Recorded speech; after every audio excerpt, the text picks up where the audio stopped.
Hello and greetings to all.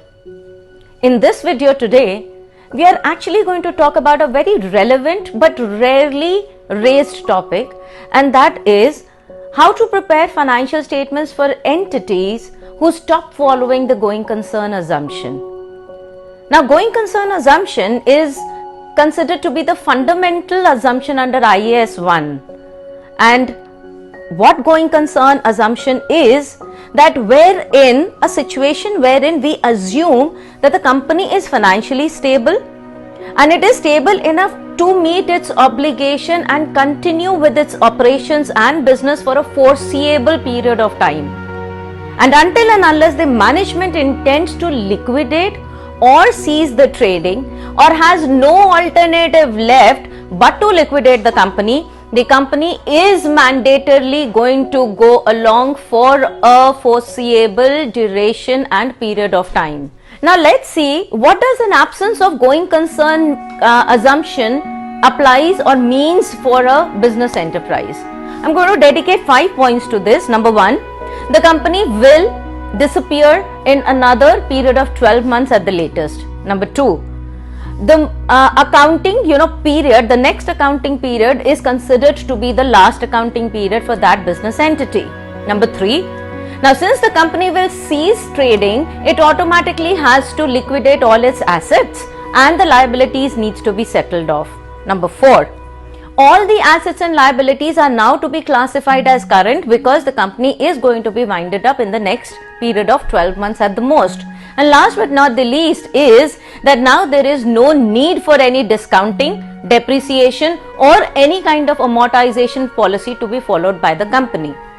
Now IAS still does not tell us anything about how to prepare the financial statements when the going concern assumption does not apply and no more exist. There is as such no such descriptions or explanations regarding what policies and what procedures need to be adopted in such a case. This means that we need to apply IFRS to the best of our knowledge and also according to the prevailing situations and conditions, and then identify the most appropriate basis of accounting so as to reflect the true picture of the business entity again. Now, one of the options that we apply in such a case is to go in for a breakup basis of accounting. Now, although breakup basis of accounting and liquidation basis are not precisely and clearly defined terms under IFRS, but then they are the ones which are used informally in such a situation. Now, under this method also, the focus and the emphasis is basically on two aspects. Number 1, whether the company has sufficient amount of assets to cover its liabilities or not, and secondly, after settlement of liabilities, is there any surplus left to distribute to the shareholders? Anyhow, under this method also, the financial statements, that is the statement of financial position and the statement of total comprehensive income, will be the same format, as there is no specific or special format that needs to be followed. However, we actually need to pay attention to the following important aspects. Number 1, we need to comply with IFRS. That means that whatever are the normal requirements of the IFRS, even if we are not going concern as of now, we have to follow them as on pen and paper as we can. We can only deviate from them as and when an adequate justification exists, because not applying for a going concern does not, or not going according to the going concern does not give us any excuse or any opportunity to depart from the IFRS.